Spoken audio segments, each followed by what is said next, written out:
I'm the answer to your every cry. So illusion for the way behind. I bring to you good news. Angibingelele kuphi nakuphi lapho nihlanganyele khona nathi ekufundzeni isihloko sethu salamhla se-Rhapsody yamaqiniso la kuyingiyo incwadi yethu lesiyibhalelwa ngumfundisi lomkhulu umfundisi Chris Oyakhilome DSc DD lamhla ngolwesihlanu disikhombisa enyangeni yeNdlovulenkhulu kuwumnyaka wa-2025. Umfundisi usiphasihloko uthi ugcwele konke kugcwala kwaNkulunkulu. Sivula ngembhalo kuba seFiliphu sahloko sesithathu livesi le-14 uthi yebo nekulwati luthando lwakhe lolwendlula konke kwati kuze nigcwaliswe kube kuphelela konke kwaNkulunkulu. Mayibonga inkosi. Nakavula umfundisi uthi phindze uzindle ngaloko lesisanza kokufundza. Uyabona yini ukuthi kuthini kugcwaliswa ngako konke kugcwala kwaNkulunkulu? Lokho kusho ukuthi yonke ingcenye yakho lokufaka khathi umoya, umphefumulo nemtimba igcwiliswe ngalokuphelele kuNkulunkulu futhi ugcwaliswe kaNkulunkulu.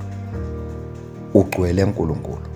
Ligama lelithi kugcwala lapha lihunyushwe kusuka egameni lesiGreki lelithi pleroma lokusho kugcwala lokukhombisa umthwalo lomkhulu kakhulu longashiwa lutho.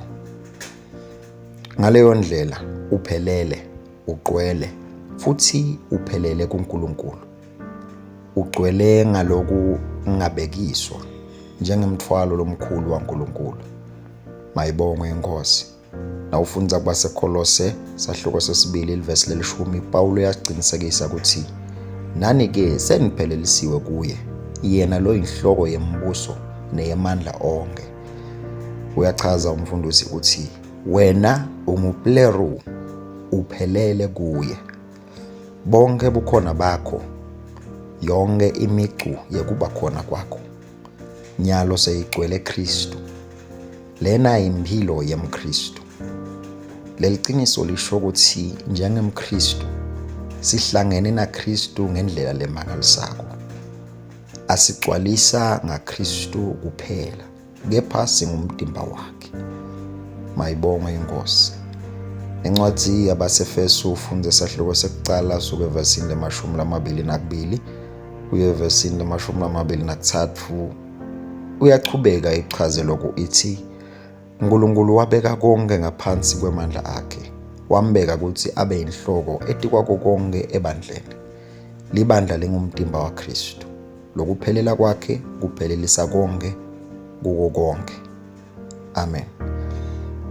Uyabhala umfundisi uthi libandla umtimba waKristu likugcwala kwaloyo logcwalisa konke. Kristu ugcwalisa konke futhi njengelibandla singumtimba waloko kugcwala. Kristu ukithi nathi sikuye.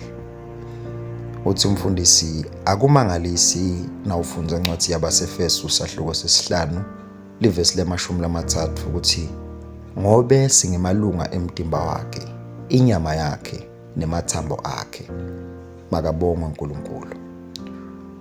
Asichubeke sifunze umfundisi uthi ligama lesiGreki lelihunyushwe ngokuthi emalunga lithi melos futhi lisho titfo temtimba.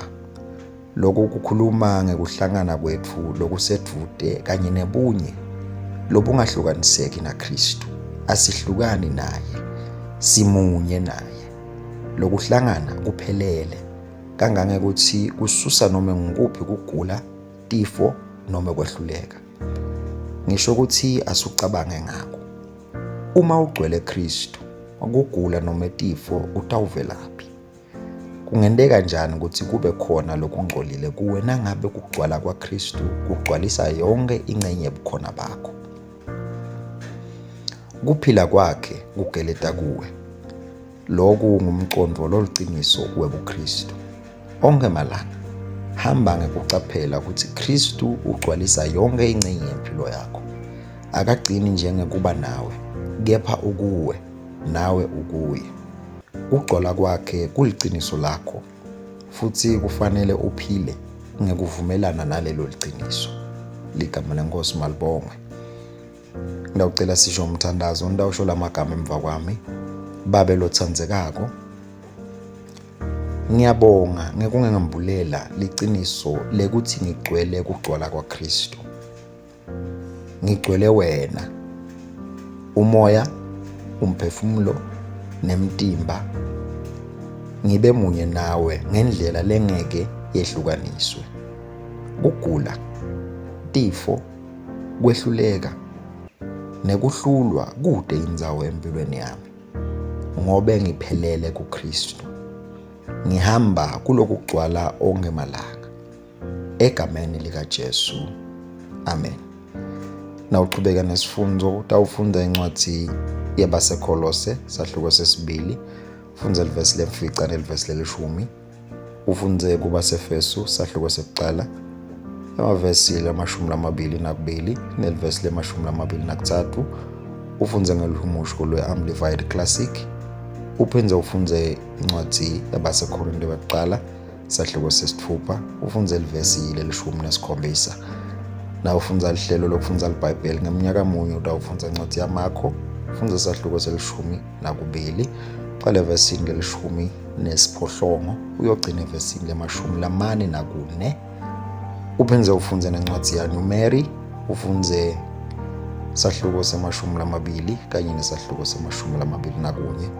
Na ufundza lihlelo lokufundza iBhayibheli ngeminyaka 2. Utawufundza incwadi yaMateyu sahluko 21. Uqale evesini lekuqala uyogcina evesini le-11.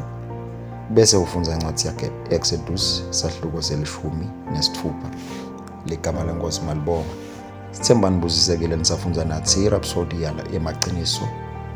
Kude kube sikhathi lesilandzelako, inkosi inibusise, nibe nelanga lelihle, amen.